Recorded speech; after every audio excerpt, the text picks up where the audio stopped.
Economia é com ela, Juliana Rosa, hoje falando sobre 100 dias de governo na economia. E aí, Juliana, boa tarde. Tudo bem, oi, Neg? Boa tarde para a Débora, para o Fábio, para o nosso ouvinte. Eu tenho uma pergunta, se vocês me permitem, Ju. Claro. Em 100 dias de governo, quantas vezes foi dita a palavra arcabouço? Nossa, mas essa aí é muito difícil.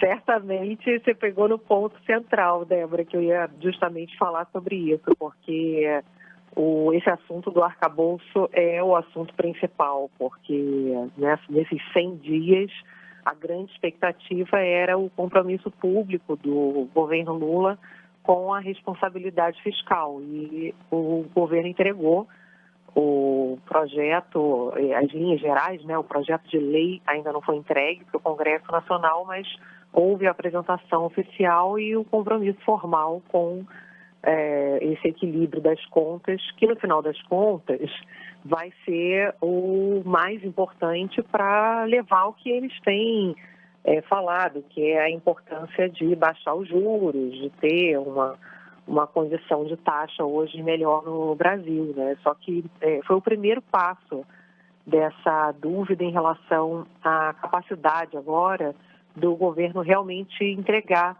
um equilíbrio fiscal junto com responsabilidade social, que é a grande missão aí que o Ministério da Fazenda tem para ainda entregar, né? Deu o primeiro passo e agora precisa combinar com os russos, precisa combinar com o Congresso, principalmente, de aprovar aquelas exonerações tributárias que o ministro da Fazenda, Fernando Haddad, falou numa entrevista exclusiva que eu fiz com ele na quinta-feira, ao vivo no Band News TV, aqui na rádio também.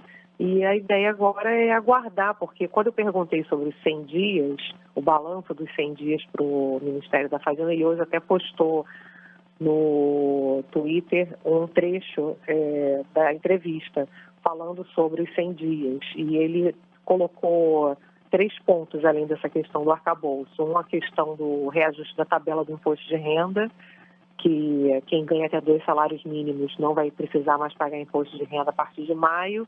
O salário mínimo que foi reajustado em termos reais, acima da inflação pela primeira vez em 7 anos, e o Bolsa Família 100% liberado do orçamento. Não tem fila, quem tem os critérios, preenche os critérios para receber o Bolsa Família está liberado dentro do orçamento.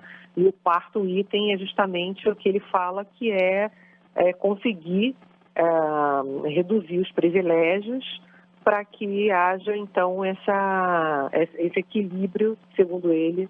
Hoje o orçamento está privilegiando meia dúzia de tubarões, nas palavras dele, punindo os trabalhadores que precisam melhorar de vida, e a gente só vai conseguir se conseguir realmente aprovar o que ele está propondo, que é difícil pra caramba, né? Que é conseguir o apoio para poder reonerar cerca de 400, 500 super empresas, segundo ele, que têm lucros muito fortes e que não pagam os impostos devido, outras categorias também da economia que ainda não estão, ou por falta de regra, ou por falta, enfim, de algum tipo de regra específica ou de sonegação mesmo, enfim. Então, enfim, a gente sabe que é difícil fechar essa conta, né, Inês?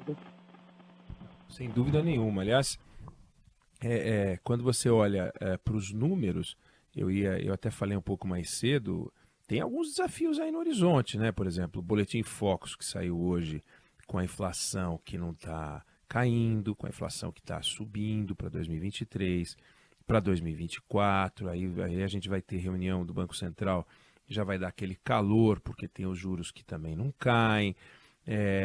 Se não houver o aumento de receita, você vai ter um problema sério para fechar as contas. Então, tem um certo desafio, muito importante, que é mais forte do que a capacidade do presidente de entreter as pessoas com base no discurso, né, Juliana?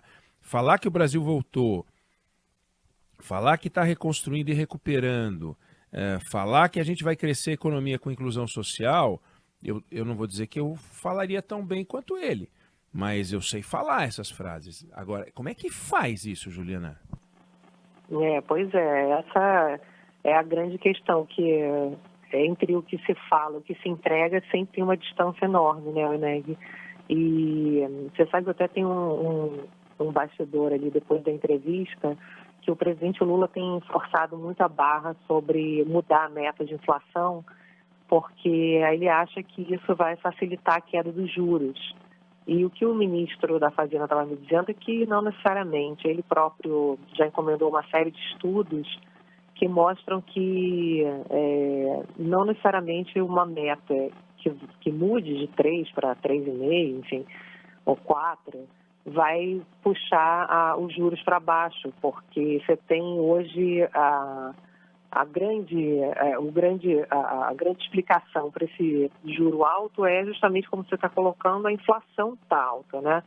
Então não é a meta que vai permitir esse início de queda de juros, né? Não é porque vai mudar a meta de 3 para 4 que vai permitir a queda de juros. Então você tem hoje outras medidas, né, que é principalmente essa convencer de que vai ser possível politicamente costurar o equilíbrio das contas públicas para trazer, de fato, uma confiança no Brasil, confiança que aí vão começar, né, os investidores a pedir menos juros, né, você vai ter uma confiança, de fato, no Brasil, uma melhora estrutural que vai permitir a queda dos juros. Então, o próprio Haddad me falava depois que eles próprios estão ainda discutindo, mas que acham que cada vez menos eles acham que a mudança da meta vai favorecer uma queda de juros mais rapidamente. O que vai favorecer a queda de juros é entregar essa segurança a partir do equilíbrio das contas públicas, que isso não está claro ainda, né? Sem dúvida nenhuma. Economia é com você, Juliana Rosa. Você volta a falar com a gente amanhã. Valeu, obrigado. Um beijão, boa semana. Valeu, Ju, para nós.